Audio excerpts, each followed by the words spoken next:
अवधूत चिंतन श्री गुरुदेव दत्त श्री स्वामी समर्थ. तुम्हा सर्वांचं माझ्या चॅनलमध्ये खूप खूप स्वागत करते आणि आजच्या व्हिडिओला सुरुवात करते. बघा, श्री कुलदेवताय नमः. गुरुवार दिनांक 3 ऑक्टोंबर 2024 ते शनिवार दिनांक 12 ऑक्टोंबर 2024 या कालावधीमध्ये यंदाची नवरात्री असणार आहे. दरवर्षी अश्विन शुक्ल प्रतिपदेला घटस्थापना करून नवरात्रीची सुरुवात होत असते. तसेच दसऱ्याला घट विसर्जन करून नवरात्रीची सांगता होत असते.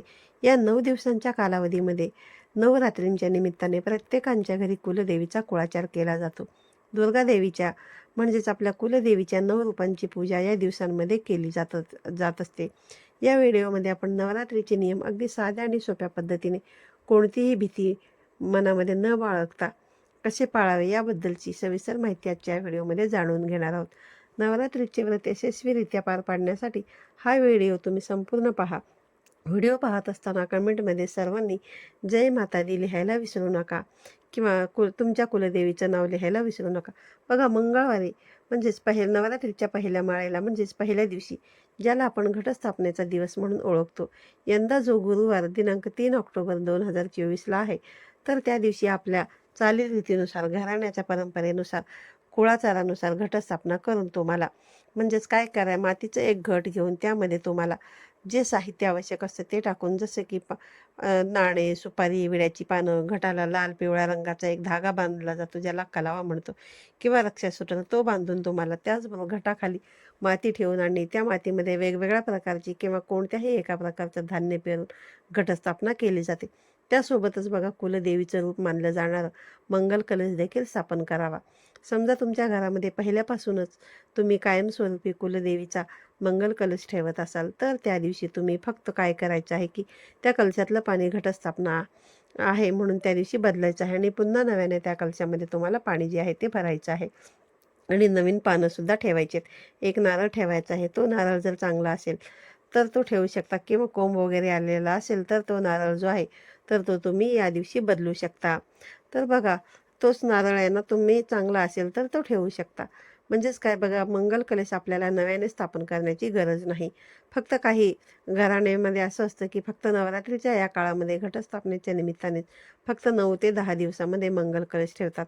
जर त्यांना नवीन स्थापना करायची असेल तर त्यांनी नवीन करू शकतात आणि ज्यांचा कायमस्वरूपी आहे त्यांनी तोच मंगल कलश पूजेमध्ये ठेवून त्यालाच कुलदेवीचे स्वरूप म्हणून 9 ते 10 दिवस पूजा करत राहावी. जी घटस्थापना आपण करत असतो, जो कुलदेवीचा आपण मंगल कलश स्थापन करत असतो किंवा देवीची मूर्ती असेल, फोटो असेल, टाक असेल, जे स्वरूप तुम्ही या घटस्थापनेमध्ये ठेवत असतात ते तुम्हाला 9 ते 10 दिवस, जोपर्यंत आपण दसऱ्याची पूजा करत नाही, घटाचे विसर्जन करत नाही, तोपर्यंत तो मंगल कलश किंवा इतर गोष्टी आपल्याला अजिबात हलवायच्या नाहीत. नवरात्रीचा पहिला दिवस म्हणजेच घटस्थापनेचा दिवस प्रत्येकाचाच थोडा धावपळीचा जातो. याचं कारण म्हणजे आदल्या दिवशी नुकताच पितृपक्ष संपलेला असतो. त्या दिवशी सुद्धा बघा, बऱ्याचशा गोष्टी आपल्याला कराव्या लागतात आणि नवरात्रीच्या पहिल्या दिवशी म्हणजेच घटस्थापनेला सुद्धा बऱ्याचशा गोष्टी आपल्याला कराव्या लागतात. जसं की घटस्थापना असेल त्यासाठी लागणाऱ्या साहित्य असेल, आपल्या उपवासाची तयारी असेल, अशा बऱ्याचशा गोष्टी आपण पहिल्या दिवशी करत असतो. त्यामुळे मनामध्ये गोंधळ निर्माण होतो आणि बघा, त्यामुळे काही गोष्टींचा विसरसुद्धा पडू शकतो. हे अगदी स्वाभाविक आहे, पण या गोष्टीवर सुद्धा आपण योग्य पद्धतीने मार्ग काढू शकतो. जसं की बघा, काही नियोजन तुम्ही नवरात्रीच्या 7-8 दिवस अगोदरच जर करून ठेवलं, तर 7-8 दिवस नाही तर कमीत कमी 2-4 दिवस अगोदर का होईना आपण ते एका वहीवरती लिहून ठेवलं, आपल्याला काय काय लागणार आहे, कोणत्या गोष्टी तुम्हाला करायच्या आहेत, कोणत्या गोष्टींचं तुम्हाला पहिल्या दिवशी नियोजन करायचं आहे, याचं तुम्ही अगदी व्यवस्थित नियोजन करून ठेवा. त्यामुळे तुमचा अजिबात गोंधळ होणार नाही. जसे नवरात्रीची बघा घटस्थापना सोडून पुढचे दिवस आपले अगदी शांततेत जातात, योग्य पद्धतीने जातात, त्या पद्धतीनेच आपण पहिला दिवस घालवू शकतो. आणि बघा, जेव्हा आपण शांतता राखून किंवा शांततेच्या स्वरूपामध्ये सगळ्या गोष्टी पहिल्या दिवशी आठवणीने करत असतो, आपल्याला कोणत्याही प्रकारची अडचण येत नाही. आपल्या मनाला देखील मनःशांती लाभते. तुम्हाला बघा, घटाखाली ठेवण्यासाठी जी काही माती लागते धान्य पेरण्यासाठी, ती जर पावसामुळे खूप ओली झालेली असेल तर तुम्ही ती मोकळी करून एका कागदावरती व्यवस्थितपणे सुकून घेऊ शकता, जेणेकरून त्या मातीतलं जास्तीचं जे पाणी आहे ते निघून जाईल. अगदी चिखल तुमच्या घटाखाली होणार नाही. कारण बघा, जेव्हा आपण घटामध्ये सुद्धा पाणी भरतो आणि ते पाणी पाझरत असतं आणि आपली माती म्हणजे अगदी चिखल असेल तर ते अगदी पचपचीत होतं. तिच्यामध्ये पाण्याचं प्रमाण जास्त असेल तर आपलं धान्य पाहिजे तसं उगवत नाही किंवा मग धान्याला फक्त बारीक बारीक मोड फुटलेले असतात. ते काही मोठं होत नाही, जसं आपल्याला पाहिजे तसं ते उगवत नाही. त्यामुळे परिणामी काय होतं की आपल्या घटाला बुरशी येते किंवा छोटं छोटं मोड आलेलं असतं आणि ते पिवळं पडून जातं. तर मग आपल्याकडून काय होतं की असं झाल्यावर माझ्याकडून काही चूक झाली असेल का, माझे घट व्यवस्थित आले नाहीत, आपल्यावरती माझ्यावरती काही देवी आई नाराज आहे का. तर बघा ह्या अशा कसं काही गोष्टी असतात ते काही नसतात. बऱ्याच वेळा कसं वातावरणाच्या बदलामुळे सुद्धा या सर्व गोष्टी घडत असतात. मातीमध्ये बघा तुम्हाला जो धान्य पेरायचा आहे, भलेही ते कोणत्याही प्रकारचं असो, 9 धान्य असतील, 7 प्रकारची धान्य असतील किंवा एक प्रकारचं जरी धान्य असेल तरी ते तुम्हाला चांगल्या गुणवत्तेचं घ्यायचं आहे, जे खरोखर उगवू शकतील, ज्याची उगवण क्षमता चांगली आहे, असंच धान्य तुम्हाला घ्यायचं आहे. अगदी पोकळ किंवा ज्याला आपण पळींज वगैरे म्हणतो, या प्रकारचे धान्य जे आहे ना, ते तुम्हाला या ठिकाणी वापरायचं नाही. किंचित बघा, माती मिश्रित कसंही धान्य जर घेतलं तर ते पाहिजे तसं एकसारखं उगवणार नाही. त्यामुळे जेव्हा तुम्ही ते धान्य घ्याल ना, ते चांगल्या क्वालिटीचं घ्या. म्हणजे काय होईल की तुमच्याकडून काही चुकलं आहे, काही राहिले म्हणून घटाखालचं धान्य जे आहे ते व्यवस्थित उगवलं नाही, तर ही एक जी काळजी आहे ना, ती तुमची अगदी व्यवस्थित तुम्ही पारखूनच हे सर्व करायचं आहे. त्यामुळे घटाखाली पेरण्यासाठी चांगले धान्य तुम्हाला निवडायचं आहे. तर बघा, अगदी पसाभर किंवा एखादी मूठ असलेलं धान्य जरी तुम्ही या घटासाठी वापरलं तरी सुद्धा ते पुरेसं होतं. आणखीन एक महत्त्वाची गोष्ट म्हणजे बघा, व्यवस्थितपणे उगावं म्हणून, लवकरात लवकर उगावं म्हणून तुम्ही जर एक टीप वापरली तर बघा, ती टीप म्हणजे बघा, तुम्ही जे धान्य तुम्ही निवडलेलं आहे ते घटस्थापनेच्या आदल्या दिवशी रात्री तुम्ही पाण्यामध्ये भिजवून ठेवू शकता आणि दुसऱ्या दिवशी सकाळी जेव्हा तुम्हाला घटस्थापना करायची आहे त्यावेळेस ते धान्य तुम्ही पाण्यातून काढा आणि त्यातलं पाणी थोडंसं निथळलं की ते बाजूला ठेवून घ्यायचं आणि ते घेतलेलं जे धान्य आहे ते आपल्याला घटाच्या खाली ओलसर मातीमध्ये ते पेरून द्यायचं. त्यामुळे बघा दिवसेंदिवस काय होईल की घट थोडा थोडा पाझरतो आणि मातीसुद्धा आपण अगदीच कोरडी घेत नाही किंवा अगदी चिखलसुद्धा घेत नाही. त्यामुळे थोडीशी ओलसर असलेली मातीच घेतो आणि बघा धान्यसुद्धा भिजवून घेतलेलं असतं. तर या सगळ्यांचा संयोग इतका चांगला होतो की त्या धान्याला लवकर मोड येतात आणि आपलं घटाखालचं धान्यसुद्धा अगदी व्यवस्थितपणे एकसारखं उगवायला मदत होते. पहिल्या दिवशी बघा आपण केवळ घटस्थापना करतो किंवा मंगल कलशाची स्थापना करतो असं नाही, तर आपण आपल्या देवघरातल्या सर्व देवी देवतांची स्थापना विड्याच्या पानावर करत असतो. म्हणजे बघा आपल्याकडे देवी देवतांच्या मूर्ती असतील, टाक असतील, फोटो असतील, सगळे व्यवस्थितपणे आपण या पूजेमध्ये मांडू शकतो. कुणी कुणी काय करतं की फक्त गणपती बाप्पांची मूर्ती, आपल्या कुलदेवीची टाक, मूर्ती किंवा फोटो यापैकी काहीतरीच या पूजेमध्ये ठेवतं आणि बाकी देवी देवतांच्या सर्व मूर्ती या देवघरामध्येच ठेवल्या जातात. तुमच्याकडे जशी पद्धत असेल त्या पद्धतीने तुम्ही करू शकता. पण शक्यतो नियम हाच सांगतो की आपल्या घटस्थापनेच्या संपूर्ण मांडणीमध्ये आपण आपल्या देवघरातल्या सर्व देवी देवतांना स्थान द्यावं, आपल्या कुलदेवीच्या मूर्तीसह आणि टाकासह सुद्धा. आणि एकदा बघा या देवी देवतांना आपण स्नान घालून योग्य पद्धतीने या पूजेमध्ये स्थापन केलं की त्यानंतर दसरा विजयादशमी येईपर्यंत कोणत्याही देवी देवतांच्या मूर्तींना अजिबात हलवत नाहीत आणि बघा त्यांना स्नान सुद्धा घालायचं नसतं. काही ठिकाणी बघा याबद्दल थोडेसे मतांतर होऊ शकतात. काही ठिकाणी फक्त कुलदेवीचा टाक ठेवलेला असेल तर ते फक्त विजयादशमी होईपर्यंत हलवत नाहीत. पण जर तुम्ही सर्वच देवी देवतांना जर घटस्थापनेमध्ये ठेवलेलं असेल तरी सुद्धा तुम्हाला हे करता येणार नाही. जर तुम्ही फक्त कुलदेवीचीच मूर्ती किंवा टाक घटस्थापनेमध्ये ठेवलेलं असेल तर इतर बाकी जे देवी देवतांची आहेत त्यांची पूजा जी आहे ती तुम्ही करू शकता. तर बघा प्रत्येकाच्या भागानुसार बघा वेगवेगळी पद्धत आहे. त्यामुळे तुम्ही तुमच्या भागानुसार जशी पद्धत असेल त्या पद्धतीने तुम्ही करू शकता. त्यानंतर बघा पुन्हा जागेवर आपण स्थापन करतो असं म्हणतात. बघा आमच्याकडे एकदा बघा घटस्थापनेला सर्व देवी देवतांची स्थापना झाली की असं म्हणतात की देव घट बसलेले असतात आणि आता आपण त्यांना दसरा होईपर्यंत अजिबात हलवायचं नाही. तर दुसरा जो नियम आहे तो अगदी बरोबर आहे. एकदा आपण बघा घटस्थापनेला या सर्व देवी देवतांना मांडलं की त्यानंतर दसरा येईपर्यंत अजिबात हलवायचं नाही. तरी पण तुमचं याबद्दल दुसरं मत असेल किंवा तुमच्याकडे पहिला नियम पाळत असाल की नाही, आमच्याकडे तर दररोज स्नान घालत नाहीत, पण तुमच्याकडे जर तो नियम कुठला नियम पाळला जातो तर तुम्ही तसं उगाचच काही ऐकून करू नका. तुमच्याकडे जी पद्धत आहे त्यानुसार तुम्ही करू शकता. बघा पहिल्या दिवशी आपल्याला घटाला विड्याच्या पानांची, ज्याला आपण खाऊची पानं, नागवेलीची पानं म्हणून ओळखतो, त्या पानांची माळ तुम्हाला घालायची असते. पण माळ बनवताना सुईचा वापर आपल्याला करायचा नसतो. फक्त आपण कच्चा धागा, ज्याला पांढरा दोरा असतो किंवा सूत म्हणतो, की जो दोरा वापराल त्या दोऱ्याची गाठ तयार करायची आणि प्रत्येक गाठीला पक्क करण्या अगोदर त्यामध्ये ते पान ठेवायचं आणि मग ती गाठ पक्की करायची. अशा पद्धतीने तुम्ही पहिल्या दिवशी 5 विड्याच्या पानांची किंवा 7 विड्यांच्या पानांची, 9 विड्यांच्या पानांची माळ तुम्ही घटाला घालू शकतात. घट अशा ठिकाणी बसवा जेणेकरून तुम्ही घटाला जी काही माळ घालाल ती तुम्हाला व्यवस्थितपणे वरती अडकवता येईल, म्हणजे ती खाली पडणार नाही. आणि बघा, देवीला आपण जी माळ घालतो तिच्यासाठी तुम्ही सुईचा वापर करून, म्हणजे सुई दोरा वापरून तुम्ही जर माळ बनवली तरी सुद्धा चालतं. पण घटाच्या ज्या काही माळी असतात, भलेही तुम्ही दररोज पानांच्या घाला, फुलांच्या घाला, किंवा पानं फुलं एकत्रित करून घातलं तरी सुद्धा चालेल. पण ज्या काही तुम्ही माळा बनवत असाल तर त्यासाठी सुईचा वापर न करता गाठीने बनवलं तर अतिउत्तम होईल. तर बघा, काय करायचे, देवीला मात्र बघा तुम्ही सुई वापरून, दोरा वापरून फुलांची माळ तयार केली तरी सुद्धा चालू शकतं. पण बघा, आता आपण आपल्या देवघरातल्या ज्या देवींच्या मूर्ती असतात किंवा छोटे छोटे टाक असतात त्यांना तर आपण माळ नाही घालू शकत. पण तुम्ही फोटो वगैरे ठेवलेले असाल तर तुम्हाला सुई दोरा वापरून माळ, हार जो आहे तो बनवता येईल. आणि ज्यांना माळ बनवणं शक्य होणार नाही त्यांनी अगदी छोट्या छोट्या मूर्तींना आणि त्या व्यवस्थित घालता येत पण नाहीत, त्यामुळे तुम्ही फक्त देवीच्या चरणांशी फुलं वाहिली तरी सुद्धा चालतील. तुम्ही दररोजच्या दररोज बदलायची, एका साईडला टोपलीमध्ये किंवा पिशवीमध्ये काढून ठेवायची. किंवा मग बघा, तुम्हाला असं वाटेल की आपण फुलं वगैरे काढायला गेलो तर देवीची मूर्ती किंवा टाक हलेल, तर तुम्ही दररोज फुलं वाहण्याचं काम करा. बाकी तुम्ही ती सर्व फुलं दसऱ्याच्या दिवशी काढली तरी चालतील. या दिवशी बघा, सर्वात महत्त्वाची गोष्ट जिच्याशिवाय बघा नवरात्रीची संपूर्ण पूजा जी आहे ती अपूर्ण असते. बघा, ती गोष्ट म्हणजे अखंड दिवा, जो आपल्याला नेहमीपेक्षा थोड्या मोठ्या आकाराचा दिवा निवडून मगच तो लावावा लागतो, जेणेकरून पुरेसे तेल त्यामध्ये बसतं व आत सुद्धा आपण व्यवस्थितपणे थोडीशी मोठी वाती जी आहे ना ती लावू शकतो आणि तो दिवा आपण प्रज्वलित करू शकतो, देवीसमोर ठेवू शकतो. आणि एकदा की तो लावला की तो आपल्याला हलवायचा नसतो. त्यामुळे व्यवस्थितपणे हा अखंड दिवा तिथे लावायचा. आरती करण्यासाठी, देवीला ओवाळण्यासाठी तुम्ही वेगळं निरंजन किंवा एखादा छोटा दिवा घेऊ शकता, ज्यामध्ये तुम्ही दररोजच्या दररोज थोडीशी तेलाची किंवा तुपाची वात लावून आरती करू शकता. अशा पद्धतीने अखंड दिवा सुद्धा आपल्याला लावावा लागतो. दगडाचा दिवा असेल, पितळेचा दिवा असेल किंवा इतर कोणताही थोडासा खोलगट असणारा दिवा तुम्ही अखंड दिव्यासाठी म्हणून निवडू शकता. बघा, घटस्थापनेच्या दिवसापासून आपल्याला नवरात्रीच्या 9 दिवसांच्या उपवासाला सुरुवात होणार आहे.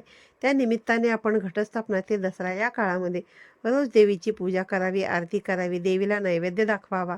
बऱ्याच वेळा असं विचारलं जातं की समजा आपण नवरात्रीचे बघा उपवास करत असतो, मग देवीला नैवेद्य सुद्धा उपवासाचे पदार्थ दाखवायचे का? तर अजिबात नाही.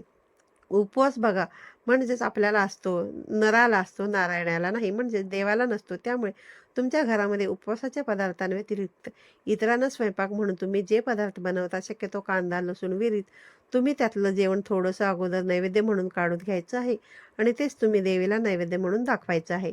तुम्हाला अगदी स्वयंपाक दाखवणं, नैवेद्य दाखवणे शक्य नसेल तर मग तुम्ही उपवासाचे पदार्थ नैवेद्यामध्ये ठेवले तरी सुद्धा चालतील. किंवा मग तुम्ही फळांचा जो काही कोरडा नैवेद्य शिधा असतो किंवा साखर, तूप, मध यासारखा नैवेद्य दाखवला तरी सुद्धा चालेल. कारण कोरडा शिधा आपण बघा जर नैवेद्य म्हणून दररोज थोडा थोडा दाखवत गेलो तर वेगवेगळे पदार्थ त्या गोष्टींना कोणत्याही प्रकारचं सूतक किंवा विटाळ सुद्धा नसतो. त्यामुळे मग शक्यतो बरेच जण कोरडेच पदार्थ नैवेद्यामध्ये ठेवत असतात. त्यामुळे तुम्ही सुद्धा अशा पद्धतीने कोरडे पदार्थ जे आहेत ते सुद्धा तुम्ही नैवेद्यामध्ये ठेवू शकतात. त्यामुळे बघा, तुमच्याकडे जसं असेल तसं तुम्ही ठेवू शकता. त्यानंतर बघा, आपल्याला घटामध्ये दररोज पाणी घालण्याची अजिबात गरज नसते. मातीचे घट असतात त्यामुळे ते खूप पाझरत असतात. त्यामुळे मग आपलं विचार करायचं की घट नक्की किती पाझरतो. त्याप्रमाणे मग तुम्ही घटामध्ये पाणी घालायला ठरवू शकता. बघा, घटामध्ये अगदी थोडंसंच, नियम म्हणून थोडेसे चमचे, 2 चमचे किंवा अर्धा कप पाणी तुम्ही ओतू शकता. जास्त पाणी तुम्हाला ओतायचं नाहीये. मग काय होतं की पाणी पण जास्त पाझरतं आणि खाली आपलं घटाचं जे काही धान्य असतं ते पण उडून जातं आणि मातीसुद्धा इतरत्र पसरते. आपली संपूर्ण पूजा खराब होऊन जाते असं, आणि दिसायला सुद्धा व्यवस्थित दिसत नाही. त्यामुळे मग आवश्यक असेल तरच तुम्ही घटाला पाणी घाला किंवा फक्त नुसतं असं शिंपडलं तरी सुद्धा चालू शकतं. त्यामुळे घटाला बघा, एकदा पहिल्या दिवशी माळ आणि पाणी घातलं की दुसऱ्या दिवशी अजिबात काही करायची गरज नसते. तिसऱ्या दिवशी घटाला थोडंसं पाणी घालायचं आणि घटाला दुसऱ्या दिवसाची म्हणून एक आणि तिसऱ्या दिवसाची म्हणून एक, अशा पद्धतीने 2 प्रकारच्या माळी घातल्या जातात. आता बघा, माळीबाबत तुम्ही दररोज फुलांची माळ घालू शकता किंवा पानांची माळ घालू शकता. हे सगळं तुमच्यावरती अवलंबून आहे. तुम्ही त्या पद्धतीने जसं आहे तसं करू शकता की हेच घातलं पाहिजे, फुलांचीच घातली पाहिजे, पानांचीच घातली पाहिजे, असं काही नाही आहे. फुलझाडं, पानझाडं, फळझाडं जे असतील ते तुम्ही तुमच्याकडे जे मिळतील त्या पद्धतीनं तुम्ही ती घालू शकतात. त्या बघा, दोऱ्याच्या गाठी करून त्यामध्ये तुम्ही ओवू शकता आणि ती माळ तुम्ही घटाला घालू शकता. त्याचबरोबर आपण जो काही उपवास करतो, समजा तुम्हाला 9 दिवसांचा उपवास होणार नसेल तर तुम्ही उठता बसता उपवाससुद्धा करू शकता. जसं की तुम्हाला घटस्थापनेची सगळी पूजा करायची आहे, ती दसऱ्यापर्यंत ठेवायची सुद्धा आहे, पण तुम्हाला उपवास करणं शक्य होत नाही, तर मग काय करायचं आहे की घटस्थापनेला उपवास धरायचा आणि घटस्थापनेच्या दुसऱ्या दिवशी म्हणजे दुसऱ्या माळेला सकाळी तुम्ही तो उपवास जो आहे तो सोडू शकता. त्यानंतर बघा दसऱ्याच्या आदल्या दिवशी तुम्ही उपवास धरायचा. अष्टमीला किंवा नवमीला म्हणजे दसऱ्याच्या दिवशी तुम्ही नियमाप्रमाणे तो उपवास जो आहे तो सोडू शकता. बघा त्या दिवशी नवरात्रीची सांगता सुद्धा होत असते. त्यामुळे ज्यांचे अगदीच 9 दिवसांचे उपवास असतील, ते सुद्धा या दिवशी उपवास सोडतील. आता काही जण उठता बसता या प्रकारातला उपवास अशा पद्धतीने सुद्धा करू शकतात, की एक दिवस उपवास करायचा, एक दिवस करायचा नाही. समजा कुणी घटस्थापनेला बघा उपवास केला, तर दुसऱ्या माळेला सकाळी तो उपवास सोडायचा. त्यानंतर तो संपूर्ण दिवस जाऊ द्यायचा आणि तिसऱ्या दिवशी तुम्हाला उपवास करायचा आणि चौथ्या दिवशी तो उपवास जो आहे तो सोडायचा आणि तो पूर्ण दिवस मग तसाच आपला अन्नपदार्थ खाऊन जातो. मग पुन्हा 5व्या दिवशी उपवास करायचा. म्हणजे असं एक दिवसाआड अशा पद्धतीने सुद्धा नवरात्रीचा उपवास करू शकतात. नवरात्रीचा उपवास बघा नक्की कुणी करावा? हा प्रश्न बघा बऱ्याच जणांना पडला असेल. पण यासाठी कोणताही भेदभाव नाही. आपण सर्व मनुष्य प्राणी आहोत. आपण दुसऱ्याला बंधन घालणारे कोण आहोत? तुम्ही तर स्त्री असाल किंवा पुरुष असाल. त्यामध्ये बघा विधवा, सुवासिनी, कुमारिका, सवासण असं काहीही नाहीये. कोणताही भेदाभेद नाही याच्यामध्ये. देवीचा कुळाचार करण्यासाठी, देवीचा आशीर्वाद मिळवून घेण्यासाठी जर तुम्हाला उपवास करायचा असेल आणि अन्नाचा त्याग करायचा असेल तर फक्त उपवासाला चालणारे पदार्थ खाऊन हे 9 दिवस काढण्यासाठी तुम्ही उपवास करत असाल तर मग तुमच्या इच्छेनुसार तुम्ही हा उपवास जो आहे तो करू शकता. बघा नवरात्रीच्या निमित्ताने तुमचा हे जे मनातली इच्छा असेल तर ती इच्छा सुद्धा तुमची पूर्ण होऊ शकते. बघा एखाद्या कुटुंबामध्ये फक्त एकच महिला उपवास करत असेल किंवा एकच पुरुष उपवास करत असेल तर मग बाकीच्यांनी बघा उपवास करावा म्हणजेच काय असा अट्टहास करण्याची गरज नाहीये. कारण आपल्या घरातील कुणीही एका व्यक्तीने उपवास केलेला असेल तरी सुद्धा तो चालतो. बघा जेव्हा आपण एखादी प्रातिनिधित्व करणारी कोणत्याही स्वरूपातली व्यक्ती करत उद्देश हाच असतो की आपल्या संपूर्ण कुटुंबाचे कल्याण व्हावं, आपल्या संपूर्ण कुटुंबाला कुलस्वामिनीचा आशीर्वाद मिळावा. एकाने उपवास केला काय आणि घरातल्या सर्वांनी उपवास केला काय त्याचा अर्थ एकच होतो. त्यामुळे बघा दरवर्षी नवरात्रीच्या कालावधीमध्ये काही वयस्कर महिलांचा उपवासाच्या बाबतीमध्ये नेहमी एक प्रश्न असतो की ताई आम्ही आतापर्यंत दरवर्षी नवरात्रीचे उपवास केले, भले उठते बसते असतील, 9 दिवसांचे असतील किंवा नवरात्रीच्या 9-10 दिवसांमध्ये आपल्याला जो काही विधी पार पाडावे लागतात, जो काही कुळाचार असतो, तो सर्व काही आम्ही पद्धतशीर करतो. पण यावर्षी असं होतंय की गेल्या काही वर्षापासून आम्ही उपवास वगैरे करतो, पण त्यानंतर काय होतं की आम्हाला या गोष्टीचा त्रास होतो. जसं की काहींना बघा आजारी असतील, मधुमेह असतील, त्यांच्या औषध, गोळ्या चालू असतील, बीपीचा त्रास चालू असेल. म्हणजे बघा उपवासाचे बरेचसे पदार्थ असे असतात की जास्तीत जास्त तेल, तूप वगैरे आपण त्यामध्ये वापरलेलं असतं आणि मग बघा दसऱ्यानंतर त्या महिला आजारी पडत असतात किंवा मग काहीतरी त्यांच्यामध्ये अशक्तपणा वगैरे जाणवत असतो. मग त्यांनी काय करायचं तर बघा उपवास सोडून द्यायचे का? किंवा घरातील इतर मंडळींना करायला लावले तर चालतील का? तर हो, नक्कीच बघा तुमच्या जीवापेक्षा महत्त्वाचं काहीच नाहीये. त्यामुळे सरसलामत तो पगडी पाचा या म्हणीप्रमाणे ही म्हण तुम्ही ऐकलेलीच आहे. तर मग तुम्ही यंदाच्या वर्षी किंवा इथून पुढे पूजा मांडली तरी सुद्धा चालेल. तुम्ही तुमच्या कुळाचार पद्धतशीरपणे केला तरी सुद्धा चालेल. पण उपवास करावाच किंवा केलाच पाहिजे असा तर कोणत्याही प्रकारचा नियम नाहीये. आणि बघा जेव्हा आपण कोणतंही व्रत करत असतो, कोणत्याही प्रकारचा उपवास करत असतो, त्यातले नियम असे असतात की आपण बघा कोणत्याही मोहमायेपासून थोडंसं दूर राहावं. म्हणजे त्यामध्ये अन्नाचाच त्याग करावा असं नाही, तर वाईट गोष्टींचा सुद्धा, विचारांचा सुद्धा त्याग करू शकतो. म्हणूनच आपल्याला हे 9 दिवस अशा पद्धतीने वरदान म्हणून मिळालेले असतात, की एखाद्याला काही खूप वाईट व्यसन असेल किंवा वाईट संगत असेल किंवा तुमच्या काही वाईट सवयी असतील, त्या गोष्टींचा तुम्ही त्याग या दिवसांमध्ये 9 दिवसानंतर बघा तुम्हाला अगदी चांगली सवय लागलेली असेल. त्याचबरोबर आपल्याला व्यसनाचा त्याग करायचा असेल, तर तो सुद्धा आपण या नवरात्रीच्या काळामध्ये करू शकतो. जेणेकरून आपल्याला पुन्हा त्या गोष्टीला हातसुद्धा लावता येणार नाही. किंवा त्या गोष्टीला आपण शिवणार सुद्धा नाही. अशा पद्धतीने तुम्ही या मोहमायेपासून दूर राहण्याचा प्रयत्न करा. जेव्हा कोणत्याही प्रकारचे व्रत वैकल्य करत असतो, तेव्हा त्या गोष्टीला आपण व्रतस्थ होत असतो असं म्हटलं जातं. मग व्रत वैकल्य करतानाचा एक महत्त्वाचा नियम असा आहे की व्रतादरम्यान आपल्याला बघा दिवसभरात झोपता येत नाही. आपण रात्री झोपू शकतो आणि आपल्याला या 9 ते 10 दिवसांच्या कालावधीमध्ये ब्रह्मचर्याचं सुद्धा पालन करायचं आहे. तुम्हाला घटस्थापनेच्या दिवसापासून दसऱ्यापर्यंत किंवा 9वे माळ होईपर्यंत दुर्गा सप्तशतीचं पारायण सुद्धा करायचं आहे, पाठ सुद्धा करायचा आहे. आणि ज्यांना दुर्गा सप्तशतीचं पारायण करायला अजिबात शक्य नाही, तर त्यांनी मग काय करायचं, ओम कुलदेवताय नमः किंवा तुमची कुलस्वामिनी तुळजाभवानी असेल तर मग तुम्ही ओम श्री तुळजाभवानी दैवे नमः, ओम श्री रेणुका दैवे नमः, अशा पद्धतीने मग तुमची जी कोणती कुलस्वामिनी असेल तिचा तुम्ही जप करू शकता. आता बघा, नवरात्रीचे 9 दिवस किंवा दसरा 10व्या दिवशी येतो, तर त्या पद्धतीने मग तुम्ही 9 वेळा दररोज देवीचा या पद्धतीमध्ये जप केला तरी सुद्धा चालेल.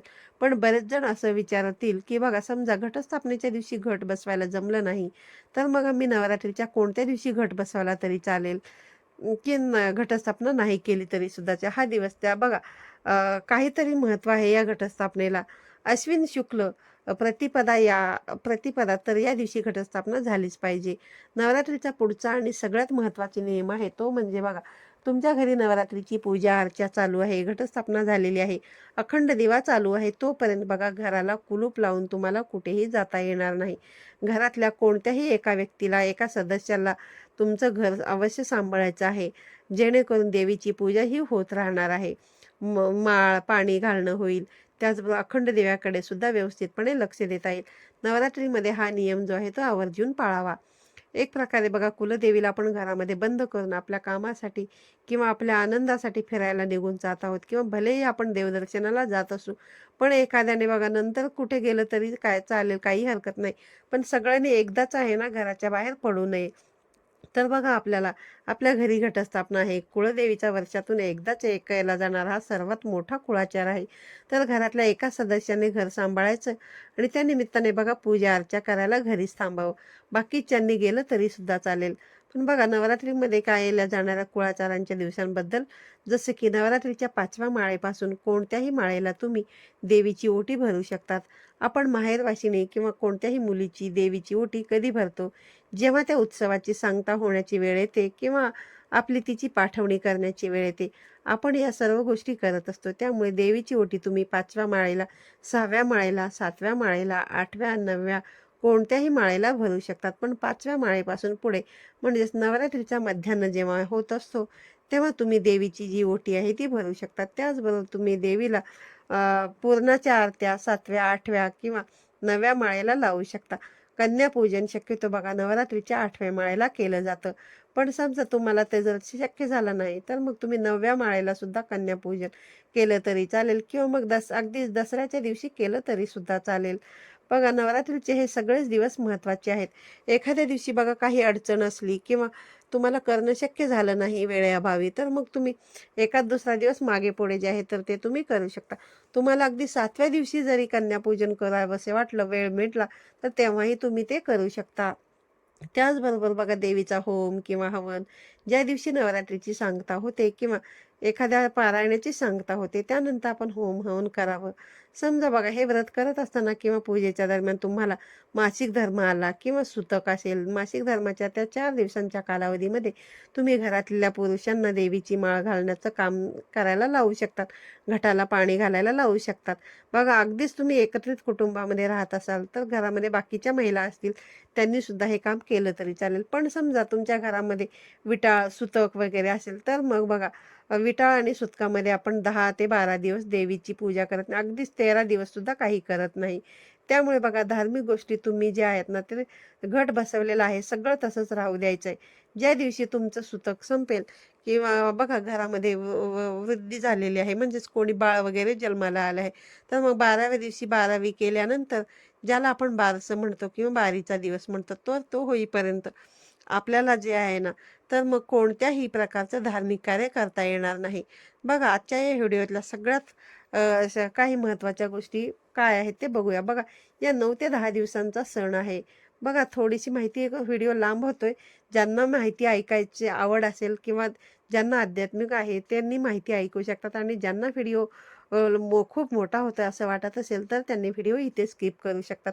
कारण सर्व माहिती एकाच व्हिडिओमध्ये दिलेली कधी उत्तम. छोटे छोटे व्हिडिओ बनवण्यापेक्षा सर्व माहिती मी तुम्हाला एकाच व्हिडिओमधून देत आहे. तर बघा, नवरात्रीच्या या 9 ते 10 दिवसांच्या काळामध्ये तुम्हाला केस कापायचे नाहीयेत, नखे कापायचे नाहीत, पुरुषांनी दाढी करायची नाहीये, केस कापायचे नाहीत.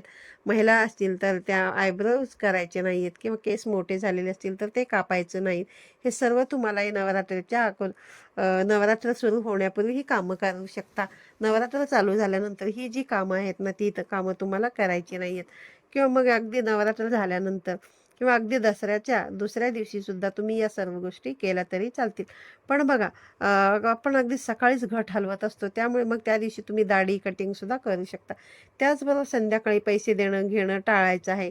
त्यानंतर नवरात्रीच्या 9-10 दिवसांच्या काळामध्ये तुम्हाला लिंबू अजिबात कापायचा नाहीये. समजा जो व्यक्ती बघा उपवास करतो, नवरात्रीचं व्रत करत असतो, त्याने तर मुळीच घरातल्या बाकी व्यक्तींनी कापलं तरी सुद्धा चालेल.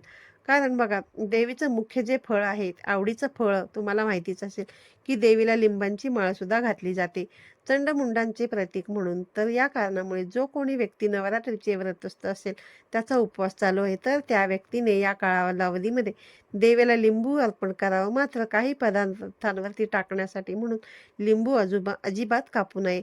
स्वयंपाकातलं लिंबू सुद्धा घरातल्या बाकी व्यक्तींनी कापावं. त्याचबरोबर तुम्हाला माहीतच असेल की देवीला पानाचा विडा अत्यंत प्रिय आहे. अतिशय आवडीचा पदार्थ म्हणून पानाच्या विड्याकडे आपण पाहत असतो. तुम्हाला या काळामध्ये पानाचा विडा सुद्धा खाता येणार नाही. आपल्या घरामध्ये बघा शांततापूर्ण वातावरण राहील. जे व्रत करण्यासाठी, देवीचा कुळाचार करण्यासाठी, देवीची कृपा आपल्या संपूर्ण कुटुंबावर होण्यासाठी खूप आवश्यक असतं. बघा, काही ठिकाणी देवीला नवरात्रीच्या दरम्यान मांसाहाराचा सुद्धा नैवेद्य दाखवण्याची प्रथा प्रचलित आहे. कारण तो जो नैवेद्य दाखवत असतो तो देवीसाठी नसतो, तर तो जो नैवेद्य असतो मांसाहारी, तो दैत्यासाठी असतो. देवीने दैत्याचा वध केलेला असतो, तर दैत्याच्या नावाने तो जो खारा म्हणजे मांसाहारीचा नैवेद्य असतो ती दाखवण्याची पद्धत आहे. त्यामुळे देवीला मांसाहाराचा नैवेद्य दाखवण्याची चूक आपण अजिबात करू नका. आणि समजा काही ठिकाणी म्हटलं जातं की कालिका मातेला तर मांसाहाराचाच नैवेद्य दाखवला जातो, आमच्याकडे तसं करतात, आम्ही खातो सुद्धा.